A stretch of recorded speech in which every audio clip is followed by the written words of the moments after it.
Kasih karunia, rahmat, dan damai sejahtera dari Allah Bapa Tuhan kita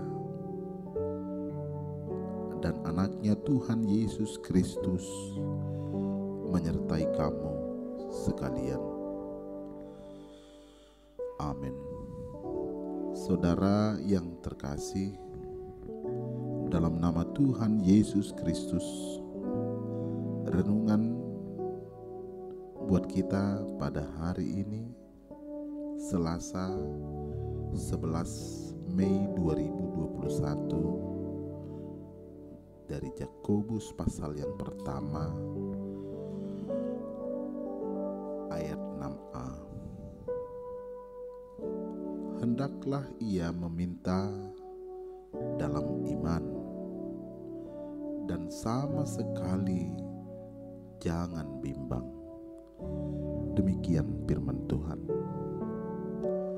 Hidup kita selalu diperhadapkan kepada pilihan. Ketika kita bangun pagi, kita memilih apa yang akan kita kerjakan.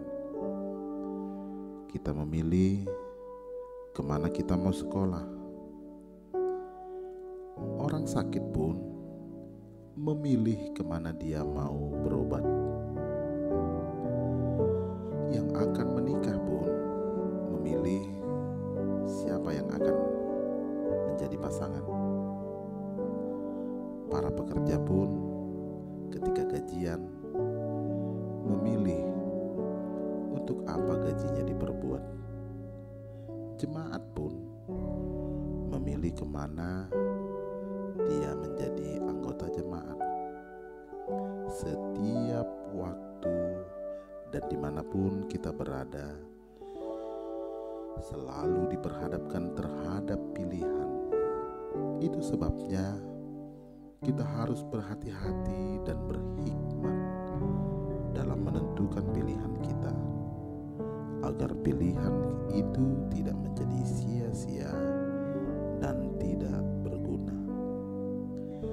Demikian juga halnya dalam keyakinan iman kita.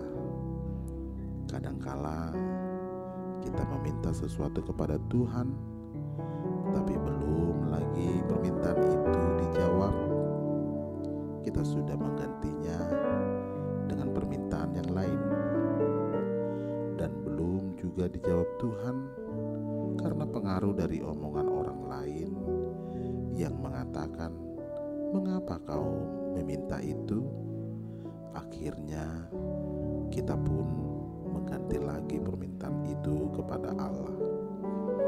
Kita berubah-ubah dan tidak teguh dalam pendirian. Nas kita hari ini mengajarkan kita untuk meminta dalam keyakinan kita.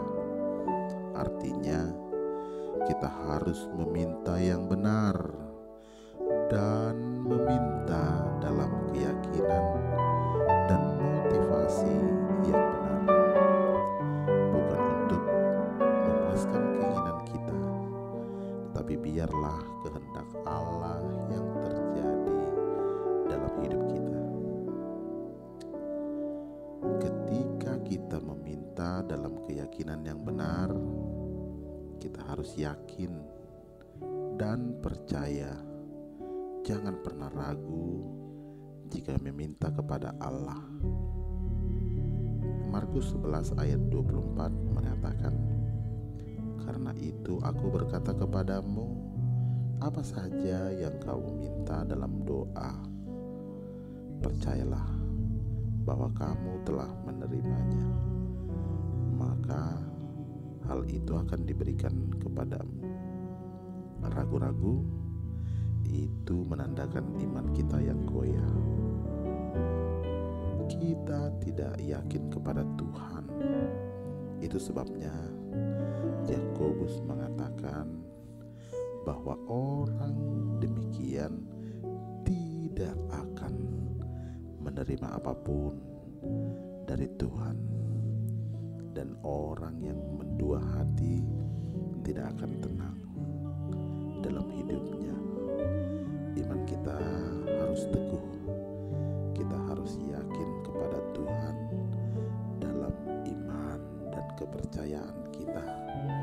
Kepada Tuhanlah kita menentukan pilihan kita. Melalui iman dan firman Tuhan, kita memilih apa yang patut dan perlu